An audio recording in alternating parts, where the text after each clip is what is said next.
안녕하세요. 이시우TV의 이시우입니다. 해당 분석은 초안 분석이며 최종 분석과 픽은 하단 댓글에 있는 링크로 문의 주시면 방입장 도와드리도록 하겠습니다. 방입장은 무료로 진행되며 절대 금전적인 요구를 일체하지 않습니다. 이번 분석은 승무패 12회차 상편 경기 분석 진행해 보겠습니다. 레알 베티스는 최근 헨트와의 원정 경기에서 3대0으로 승리하며 유로파 컨퍼런스 리그에서 유리한 고지를 점했습니다. 이 경기에서 베티스는 공격적인 전술을 통해 다득점에 성공했으며 특히 안토니가 선제골을 기록하며 팀의 승리에 기여했습니다. 그러나 이전 경기들에서는 수비 불안정과 경기 후반 집중력 저하로 인해 실점하는 경우가 있었으므로 홈 경기에서도 수비 조직력 강화가 필요합니다. 헨트는 베티스와의 홈 경기에서 0대3으로 패배하며 어려운 상황에 처했습니다.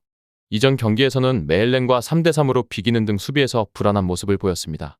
또한 최근 6경기에서 1승 3무 1패를 기록하며 승률이 저조한 상태입니다. 이번 원정 경기에서는 공격적인 전술을 통해 다득점을 노려야 하지만 수비의 안정화와 실점 최소화가 동시에 요구됩니다. 이번 맞대결에서는 베티스가 홈 이점을 살려 안정적인 경기 운영을 펼칠 것으로 예상됩니다. 헨트는 원정에서 공격적인 플레이를 시도하겠지만 수비 불안을 해결하지 못한다면 베티스의 역습에 취약할 수 있습니다. 베티스는 수비 조직력을 강화하고 헨트는 공격 효율성을 높이는 것이 승부의 관건이 될 것입니다. 올림피아는 최근 경기에서 안정적인 수비를 바탕으로 실점을 최소화하고 있습니다. 특히 홈 경기에서는 조직적인 수비 라인을 구축하여 상대의 공격을 효과적으로 차단하는 모습을 보입니다. 공격에서는 세트피스 상황에서 득점을 노리는 경향이 있지만 오픈 플레이에서의 창의성 부족으로 인해 득점력이 다소 아쉬운 편입니다. 주요 선수로는 최전방의 스트라이커와 중원의 플레이메이커가 있으며 이들이 팀의 공격을 이끌고 있습니다. 보라츠는 최근 경기에서 공격과 수비 모두에서 기복을 보이고 있습니다. 원정 경기에서는 수비적인 불안정함이 나타나며 상대의 빠른 역습에 취약한 모습을 보입니다. 공격에서는 측면을 활용한 크로스와 세트피스를 통해 득점 기회를 창출하지만 결정력 부족으로 인해 많은 득점을 올리지 못하고 있습니다. 주요 선수로는 측면 미드필더와 중앙 수비수가 있으며 이들이 각각 공격과 수비에서 핵심적인 역할을 수행하고 있습니다. 이번 맞대결에서는 올림피아가 홈 이점을 살려 안정적인 수비를 기반으로 경기를 운영할 것으로 예상됩니다. 보라츠는 원정 경기에서 수비적인 불안을 극복하고 측면 공격을 통해 득점을 노리려 할 것입니다. 두 팀 모두 득점력에서 아쉬움을 보이고 있어 경기 결과는 무승부로 끝날 가능성이 높습니다. 이 외에도 다른 축구 분석과 농구 분석 및 종합픽이 궁금하시다면 하단 고정 댓글 링크로 문의 주세요. 하이덴하임은 최근 경기에서 조직적인 경기 운영을 바탕으로 안정적인 모습을 보이고 있습니다. 특히 홈 경기에서는 강한 압박과 빠른 전환을 통해 득점 기회를 창출하며 세트피스 상황에서도 위협적인 장면을 만들어내고 있습니다. 공격에서는 클라인딘스트가 중심 역할을 하며 결정력을 보여주고 있지만 경기 후반으로 갈수록 체력이 떨어지면서 수비 라인이 내려앉는 경향이 있습니다.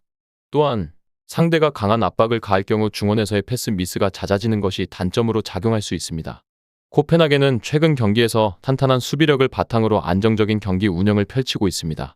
점유율을 높이기보다는 실리적인 플레이를 지향하며 빠른 역습과 세트피스를 중심으로 공격을 전개하는 모습이 두드러집니다. 아체와 라라가 공격에서 중요한 역할을 하며 득점 기회를 만들어내고 있으며 측면 크로스에서도 강점을 보이고 있습니다.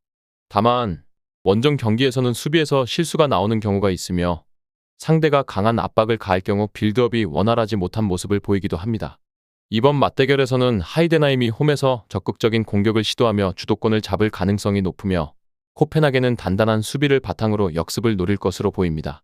하이덴하임이 홈에서의 경기력을 고려하면 유리한 흐름을 가져갈 가능성이 있지만 코펜하겐의 수비적인 조직력을 무너뜨리는 것이 쉽지 않을 것으로 예상됩니다.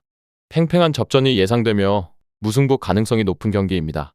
보데글림트는 최근 경기에서 특유의 공격적인 축구를 유지하며 좋은 경기력을 보이고 있습니다. 높은 점유율을 바탕으로 짧은 패스를 활용한 빌드업을 선호하며 측면에서의 크로스와 빠른 침투가 주요 공격 패턴입니다. 특히 홈 경기에서는 압도적인 공격력을 발휘하며 다득점을 기록하는 경우가 많습니다. 최전방에서는 보니페이스가 중심이 되어 공격을 이끌고 있으며 이 선에서도 활발한 움직임을 통해 상대 수비를 흔드는 모습이 돋보입니다. 다만 수비에서는 상대의 빠른 역습에 취약한 모습을 보이며 수비 라인이 높게 형성될 경우 뒷공간을 허용하는 경우가 많아 실점 위험이 존재합니다. 트벤테는 최근 경기에서 탄탄한 조직력을 바탕으로 안정적인 경기 운영을 보여주고 있습니다. 수비적으로 단단한 모습을 유지하며 실점을 최소화하는 것이 강점이며 특히 원정 경기에서도 수비 밸런스를 유지하며 실리적인 플레이를 펼칩니다. 중원에서는 푸른이 경기 조율 역할을 맡고 있으며 측면을 활용한 빠른 전환과 역습이 주요 득점 루트입니다. 다만 공격 전개 과정에서 템포가 다소 느려지는 경향이 있으며 결정적인 찬스에서 마무리 능력이 아쉬운 점이 단점으로 작용할 수 있습니다.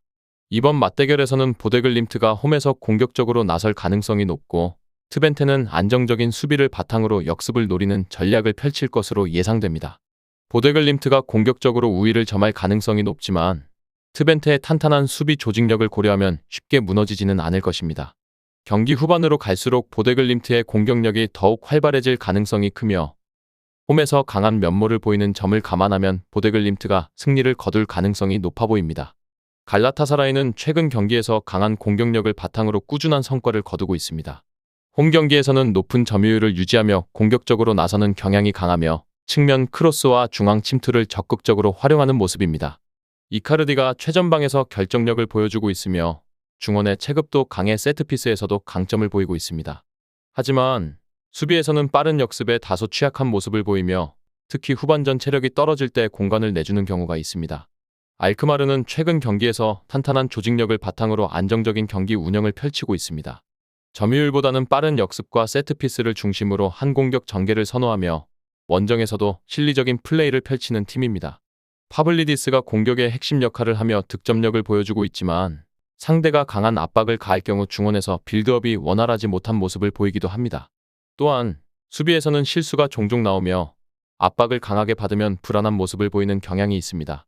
이번 맞대결에서는 갈라타사라이가 홈 이점을 살려 공격적으로 나설 가능성이 높으며 알크마르는 수비를 단단히 하면서 빠른 역습을 노릴 것으로 보입니다. 갈라타사라이의 강한 공격력이 우세할 것으로 보이며 홈에서의 높은 승률과 분위기를 고려했을 때 갈라타사라이가 승리를 거둘 가능성이 큽니다. 끝으로 정확한 배당 변동에 따른 실시간 추적과 최종 예측은 배팅 마감 직전까지 이루어져야 합니다. 위 부분을 참고하는 배팅이 아닌 더 근시적인 결과는 배당률 흐름의 변화 및 경기 시작 전 결장자 정보에 따라 변동될 수 있습니다. 함께 배팅으로 더 효율적인 승률을 만들고자 만들어낸 채널입니다. 모든 경기를 영상에 담아내기엔 한계가 있습니다.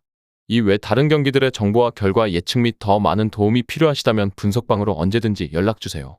최선을 다해 보이겠습니다.